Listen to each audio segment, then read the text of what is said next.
All right, Metalheads, this is DJ REM, live on Metal's Devastation Radio, and I have Jackson from the band Hed PE on the line. How you doing, brother? I'm doing very well, man. How about yourself? Very well tonight. Why don't you start by introducing yourself and then the other members of the band that are not with us tonight, if you would? Yeah, absolutely.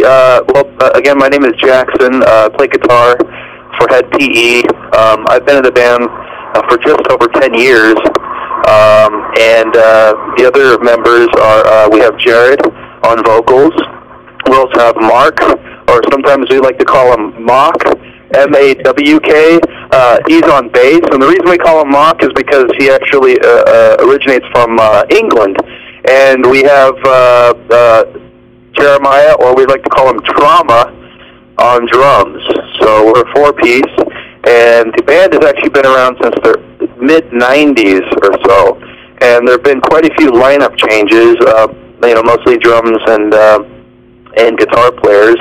But we've had this lineup here now between the four of us for the past, we've had about 5 years.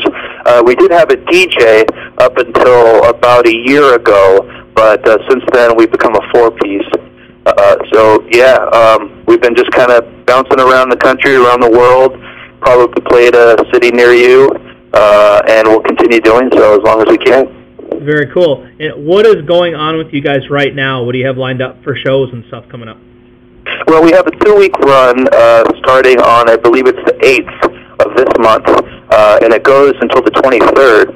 And we'll go through various cities around the United States, but we end off with playing the Gathering of the Juggalos, which is it's a multi-day festival, and it's centered around the Psychopathic Records and the ICP, Insane Clown Posse, and they do it every year. And this year it's in Ohio, and it's just a massive festival where people come out. It's almost like Woodstock on steroids, which is funny because Woodstock itself you'd think would be weird enough, but this festival is unlike any other festival. If you know anything about festivals and the ICP fans, you know that they're very loyal, and there are many of them. So they come around once a year, and we played the Gathering quite a few years prior, but we're doing it again this year. Really happy about that. So that'll end off that run. Then we have a run in August with Powerman 5000, and I believe that'll be a co-headlining tour. And then that'll go until, actually, I think Powerman ends at the end of August, but we continue on until, I think, September 6th. Okay. And we have, then we have a run coming up in actually the Philippines, I hear. It's the end of September. And then we go out with Soil and American Head Charge in Europe and UK, and that's in October. So we have quite a few things lined up, and a lot of things to come after that. So we're going to be keeping pretty busy. I was going to say, you guys are really busy. That's awesome. Well, that's one of the things we've been known for is, we're hard working. We're on the road quite a bit, probably even more than we should be. but regardless, we're out there and we're constantly touring, and we're trying to keep the word out there as much as possible, and thankfully our fans continue coming out and hanging out with us. Very cool. And you get going out with Powerman 5000. That's pretty sweet. Yeah, I think the band has some history touring with Powerman. I know since I joined, I know we played a couple festivals, some of the same festivals, but never really got a chance to meet the guys. But I'm looking forward to jumping on tour with them because I'm a fan of the band. And I hear they're really cool guys, so we're really looking forward to that tour. I think we should have a lot of fun on that one. Yeah, well, good luck on all your tours. I hope they're a huge success for you guys. And thank you. Speaking of things that I hope are a huge success, I know you got the new album coming out. When does that hit the streets? That comes out July 22nd. However, fans have a pretty awesome opportunity to get the pre-order bundle, which I should mention is actually available until, I believe, noon tomorrow, and it includes a hand-signed copy of the album, Evolution, as well as an exclusive Evolution T-shirt available in many different sizes, as well as a VIP pass that gets you into a meet and greet. You can hang out and talk with Jared, as well as the chance to sit and watch the show from side stage.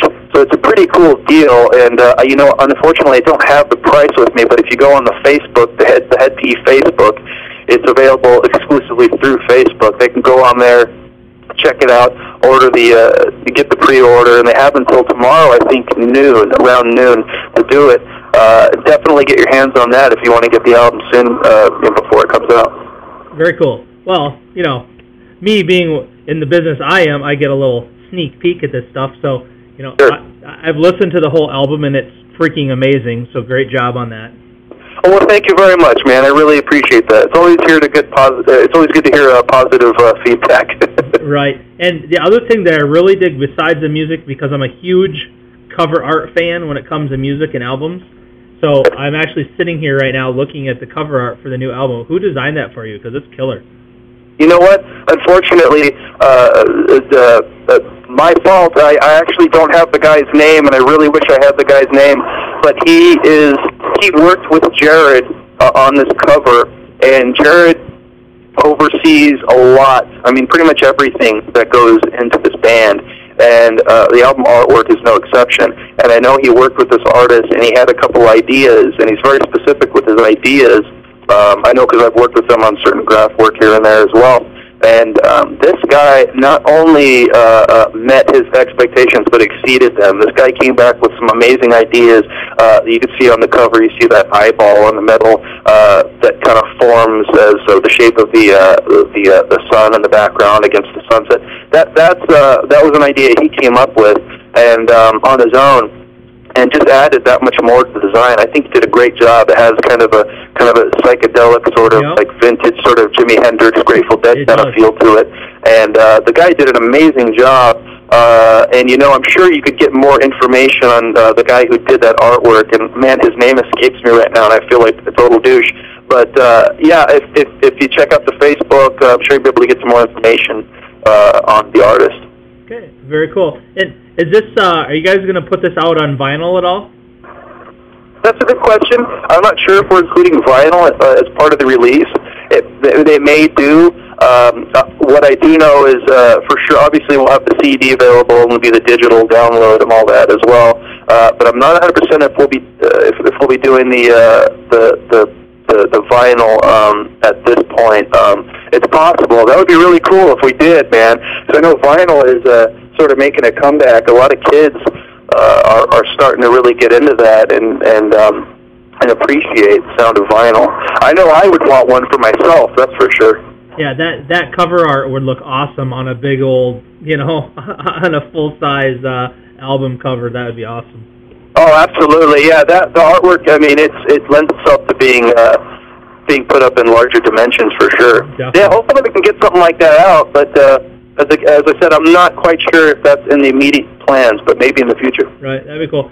Just as a side note, I was reading that last year, different music formats, you know, MP3, CD, vinyl, they, last year, MP3 sales were down compared to the year before.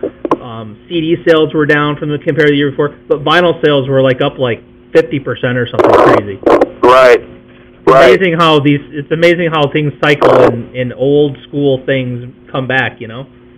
Well, you know, I mean, I'm not sure exactly why that would be, but I can say this. I mean, no matter how far technology has progressed past vinyl, you have your tapes and you have your CDs, the quality is unmatched to vinyl. I mean, it's just as simple as that. I mean, you put a record on, and you know, like any record really, and you compare it to CD, I mean, it's going to sound so much better. It's really as clear and crisp as it could possibly be without actually listening to the music live, you know.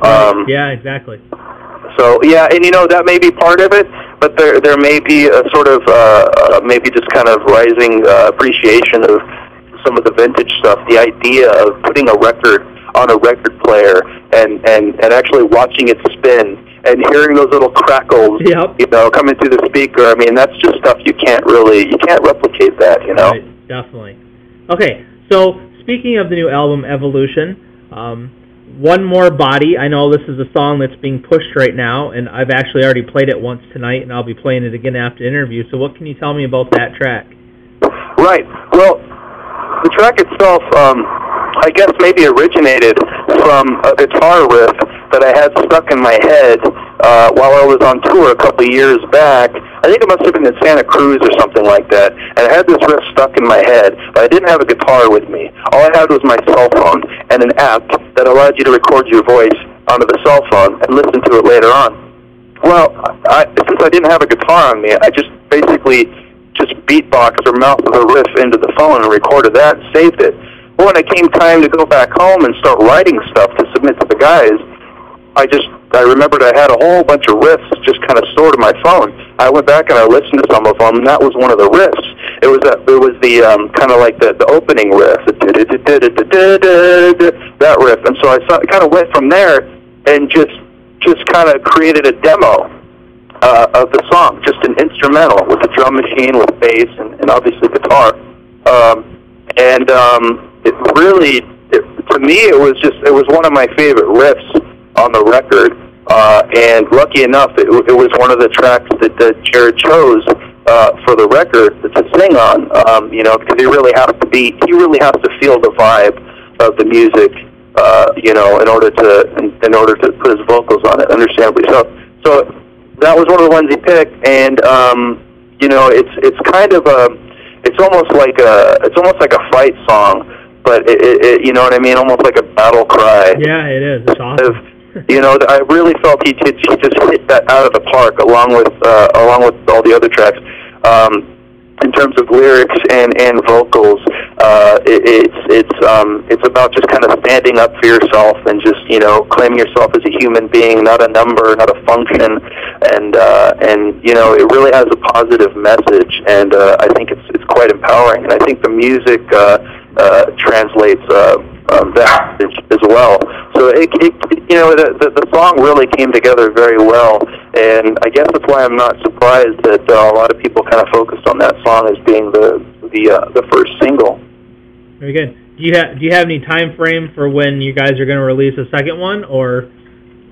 I'm not really sure at this point. I think we're still focusing on this single. I know, like you said, you're playing it, and it's being played in other stations as well. We're actually going in to shoot the video for it, I think, on the 6th. Oh, sweet. We have a few days now. We're going to shoot a video for it, put that out.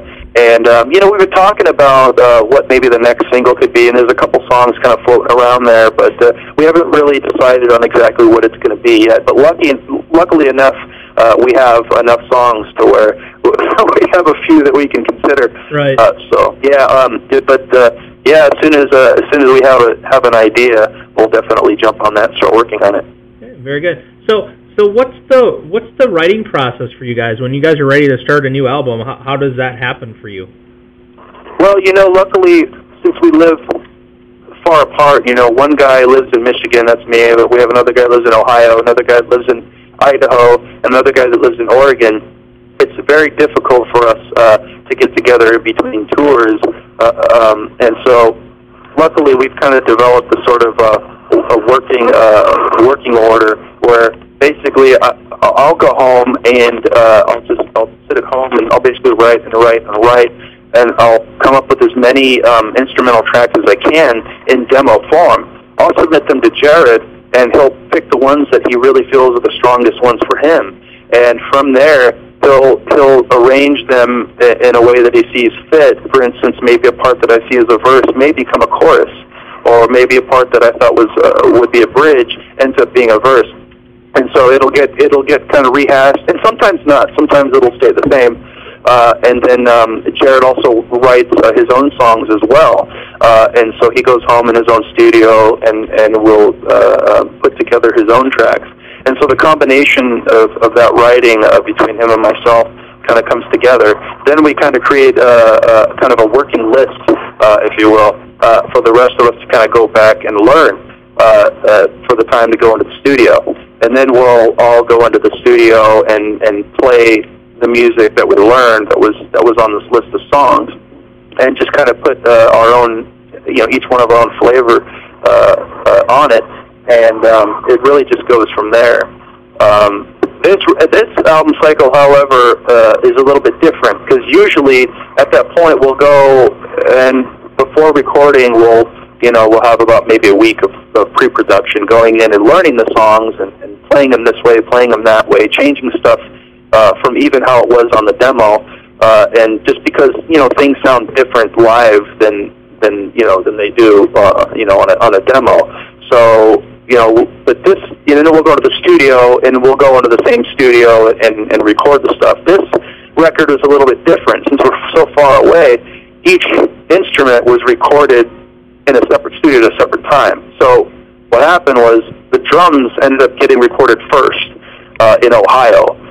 Drum actually recorded his drums over at the Mushroom Head studio in Cleveland, and he basically played along to the demos, and Jared would oversee that. And then once he was done with the drums, all the files would get sent to Michigan, where I'm at, and then I would re-record all my guitars in the studio over referencing, the demo and what drums had been recorded. And in the bass, when it came time for bass, Mark was actually able to record a lot of his bass parts on the road, different times, different cities. And then whatever vocals weren't already recorded were done in Jared's studio in Idaho. Then they were sent, and once everything was done, it was all sent to L.A. to be mixed by Ulrich Wild, who is another important piece in the equation. But then we also had about three reggae tracks that Jared wrote on his own that we actually, as a band, went into the studio together and recorded as much as we could for the time that we had in a studio in Louisville while we were on tour. So there was a whole lot of sessions kind of just put together. As I said, we use technology, to make it happen. If it wasn't for technology, we wouldn't be able to do it this way. But lucky enough, it came out great, because it could have gone in any direction with all that, with transferring of files from studio to studio and all that. But it really came out great this time. So that's pretty much the overall process that we go through when we put a record together. That's very cool, and it sounds amazing, and the beauty of technology, hey? Oh, absolutely, and I think one of the amazing things as well is that we have an outside guy do the mixes for us, and he, not only do we have an outside guy do the mixes for us, who kind of, I guess you could say, had an objective sort of view of the music, but the guy who actually did it, Ulrich Wild, has just such a phenomenal resume of music. I mean, you just look up his name on Wikipedia if you don't already know his name. You look at the list of records he's done; it's just amazing. Then you got White Zombie, you got Deftones. I mean, the list goes on. I mean, he's definitely a heavyweight. And when we first heard the first mix that he did, it was actually One More Body. That was the song that he mixed, and my God, we were immediately convinced that this record is going to be a monster, because this guy knows his stuff, man. And even with his resume speaking for itself, when we heard the mix that he did with our music, my God, we were just floored. Very cool. Well, I have to say, I wish you guys hugely the best of luck with this album. I hope it just goes crazy for you guys. Well, thank you, man. We're really excited about it. It's been a while since our last release. I think it's been something like 4 years.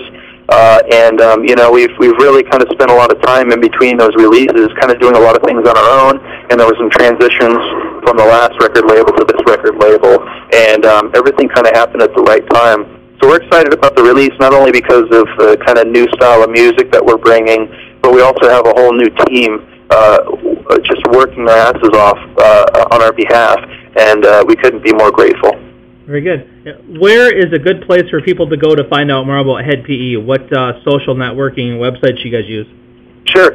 I would mention two that I know for sure. One is obviously Facebook. You can check out the Hed PE Facebook, and you can also check out Pavement, the Pavement website. They also offer bios and news and tour information about all their artists, including us. So they can definitely start there. Other than that, there's all sorts of stuff you can check out, like Wikipedia and all that stuff. There's just tons of stuff out there. The band's been around since the early '90s, so there's no shortage of information floating around out there. Just do a Google search, right? Absolutely, absolutely. But for sure, the Facebook is the primary one at the moment, as well as the Pavement website. Yeah. And before I forget, I want to give a big shout out to Pavement. Those guys are awesome. They just continue to send me amazing killer bands, so I appreciate them. And I also want to give a shout out to Shauna O'Donnell because she is amazing as well. She is so good to me.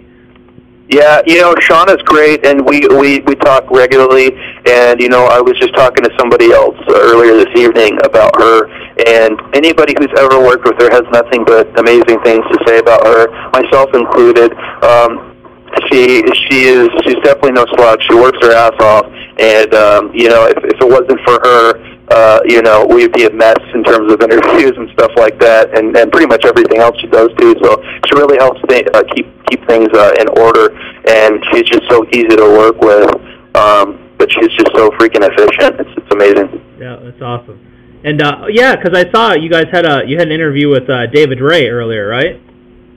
Right. Well, I actually did an interview with Gas House, a guy named Bob, I believe. Okay. And we had a couple interviews done. We're kind of sharing the responsibility of certain interviews, so it may have been one of the other guys doing interviews with them. Okay, well, that's cool. Well, yeah. I like to promote everybody. I'm not. I don't mind talking about other people and other shows, and I mean we're all here to do the same thing and help the bands. So. Right, exactly. I never know if I'm saying the right thing or not, so I'm glad I didn't make a faux pas or anything like that by mentioning. No, you can say when I interview band man, you can say anything you want. Okay, great. I'm glad. It's for me. It is 1,000% about the band, helping promote. I mean, things I do. I mean, I know for the bands, things are tough these days, and it's not easy, and it's hard for you guys to make money. And, I don't make any money doing what I do. It's just because of love of music and passion. That's all it's about. Yeah, absolutely. And it's very difficult. I mean, or I should say it's very easy for me to forget that there are other businesses that circle around bands as well. And I forget that it's a business sometimes because to me it's just people. I'm talking to people. We're interacting with people. So it's very easy to forget that, oh, yeah, wait, like right now, I'm just having a conversation with you. Right. Like, sometimes I'll forget. I was like, oh, yeah, we're doing an interview. This is okay. So, yeah, man, but it is great, though, to be asked to do shows like this and just to have people out there that are taking a genuine interest in our band. Yet another thing that we're just grateful for. Yeah. Well, Shauna told me, her message says, Jackson will be a killer interview, and she was not wrong. She didn't lie. Oh, well, thank you. I appreciate that. I'll have to thank her personally as well. Yeah, definitely do. From both of us. Yeah, man. I mean, this is a great interview, man. I'm having a really good time, man. So, okay, now I got a couple. If you still have time, I got a few more questions for you. Absolutely, sure. Okay, so I'm always very curious to know about the artists themselves that I'm talking to. So one of the things I like to ask and I like to know is, what kind of influences did you have growing up and even to this day that got you into the music business and, has kept your head in this to want to do it? Sure, absolutely. Well, I actually started, when I really started expressing myself via music, I actually got into hip-hop first. That was like the first real genre that I really identified with. And my parents were into, what I guess my generation would call classic rock. Your Led Zeppelins, your Eric Claptons, your Fleetwood Mac and stuff like that. And they played that stuff around the house constantly. And I would later on revisit a lot of that stuff and develop a deep appreciation for that style of music as well. But the first genre of music I really did get into, like I said, was hip-hop.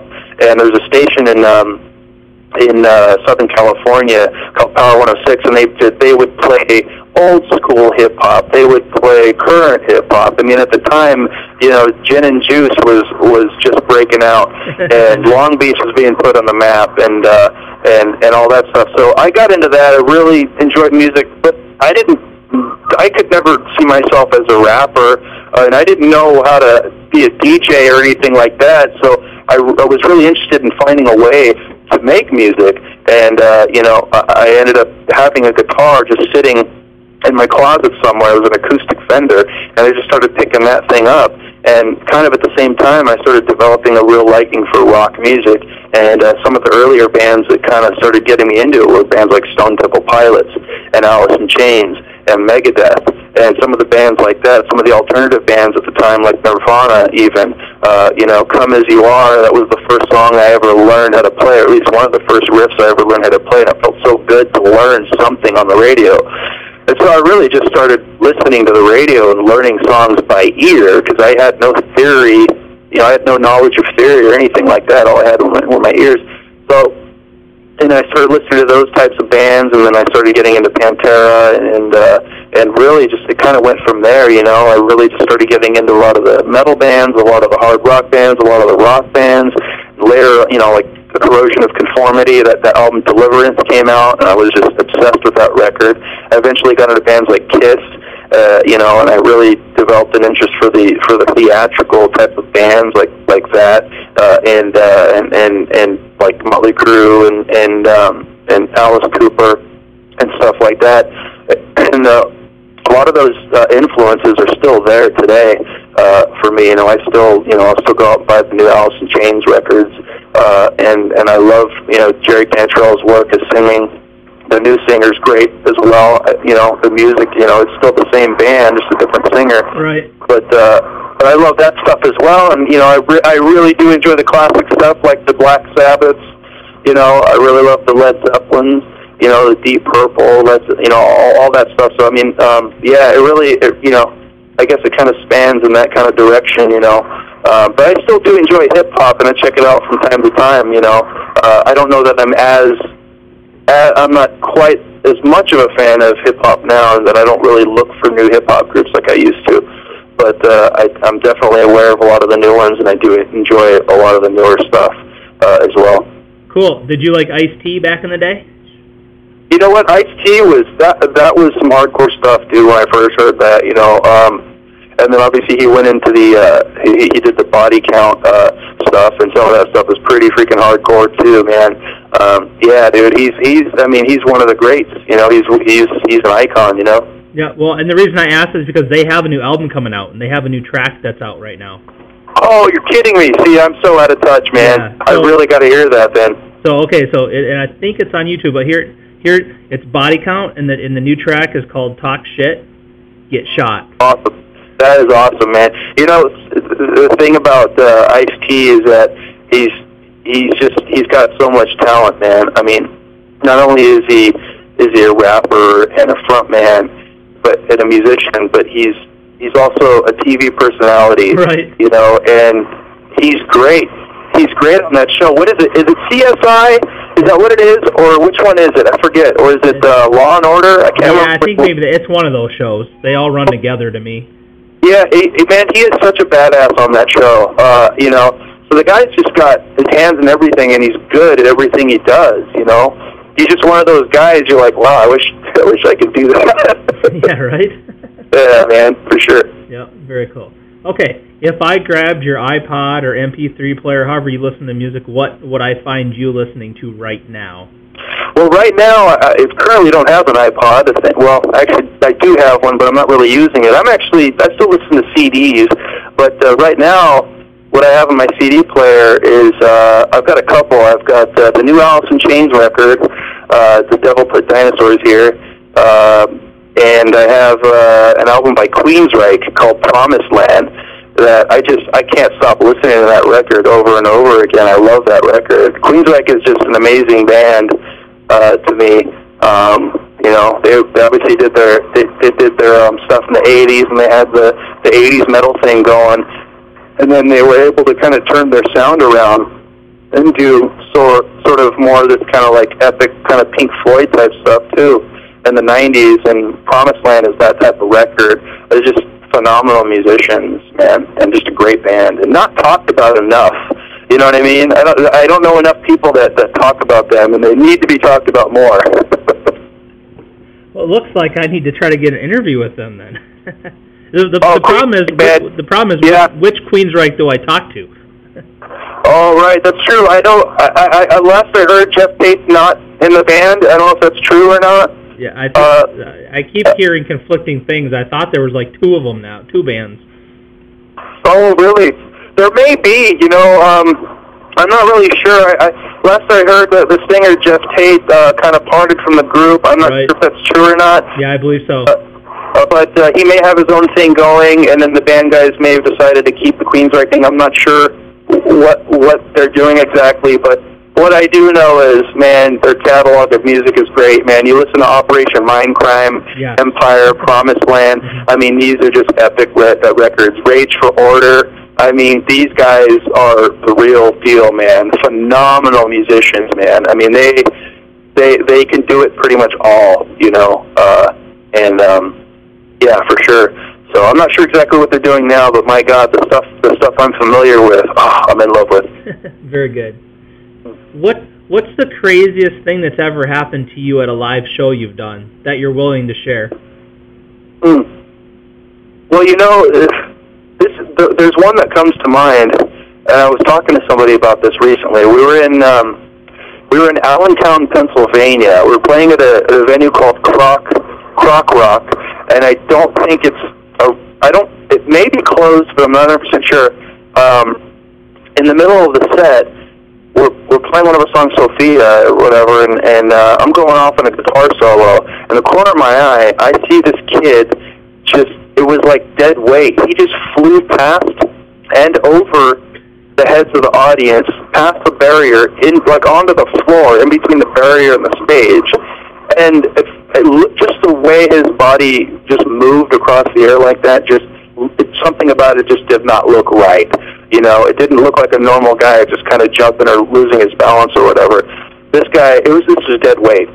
And so I'm seeing this, and I'm not quite sure what I'm doing, if I'm supposed to stop or what, but the guy doesn't get up. And eventually, I was really happy because, you know, Jared stopped the show and, you know, told everybody, hey, we got this guy down, and we stopped playing, man. I mean, we had to call for an ambulance to come by, and man, we walked off the stage and waited while the paramedics came up, got the kid.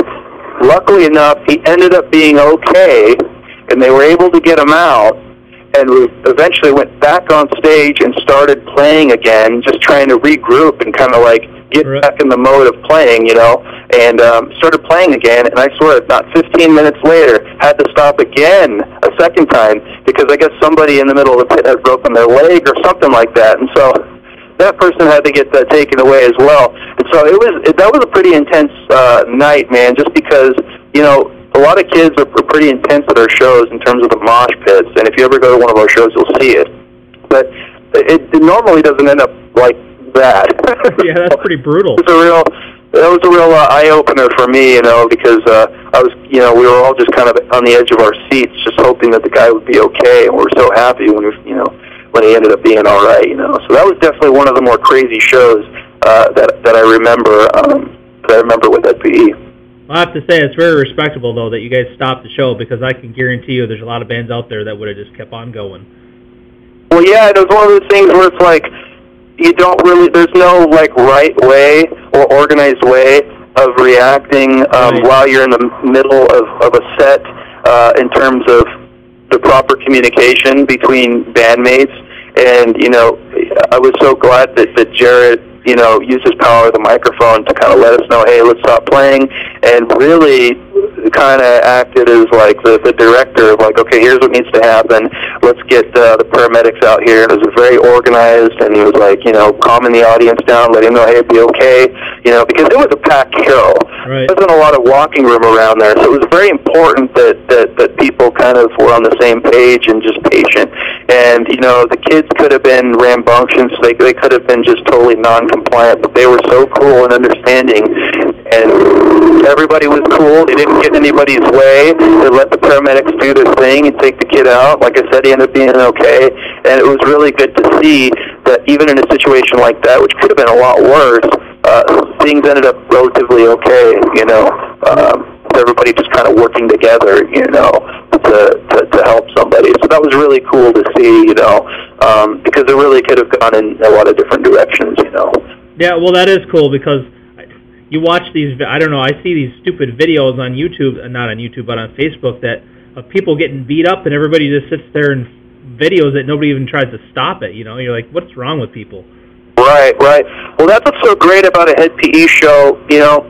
Jared is so in tune with the audience on such an intense level that he will see something in the mosh pit, somebody fighting, before a security guard even sees it. Wow. And he'll call him out and be like, "Hey, stop fighting! This is a Hed PE show." So it's really great, man, how in tune he is with the audience in the show to kind of pick that stuff out. You know, of course, if someone's getting called out by the singer from the stage for fighting, of course you're going to stop fighting. No doubt. So it's a great use of power, I think, that happens to some of these shows. You know, I'm just up there playing my guitar, and it's like, you know, by the time the fight is over, I'm able to pick apart and see where he's even looking. You know, half the time I don't even know what he's talking about. Right. You're like, what's going on, huh? Yeah, you know, I'm looking at my fretboard, and I'm like, well, what am I doing? What's going on? But you know, he's right there. You know, he's definitely in tune with what's going on there. So that's great.